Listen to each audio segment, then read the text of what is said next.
火炭位於香港沙田，是香港新界主要的工業區之一。目前有約45棟工廈，近八成為分散業權工廈。華潤物流白色一倉位於新界火炭和鄉街12到36號，是該地區少有的單一業權工廈，可提供12層，共計約40萬餘尺的倉儲面積。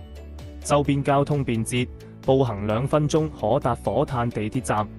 貨物可經城門隧道、吐露港公路、大老山隧道及獅子山隧道快速輻射至機場碼頭和港九新界各地。車場配置方面，地下卸貨區運毗連火炭港鐵廣場，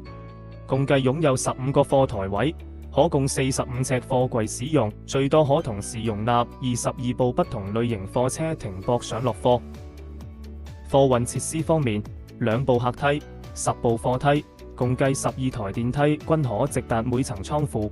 倉位方面，白色一倉每層可提供35,000尺至5萬尺面積的倉庫，倉內空間方正，最低淨空3.18米，承重1.5噸每平方米。部分樓層亦設有控溫控濕風房，並配備獨立的洗手間。消防安全方面，白色一倉是香港保險業聯會火險公會認可之1級貨倉，為租戶減少保險成本的同時，提供更高效的保險理賠服務。其次，白色一倉每層均設有自動感應消防花灑系統，並提供24小時保安巡邏及閉路電視錄音監察系統，全方面保障客戶財產與運營安全。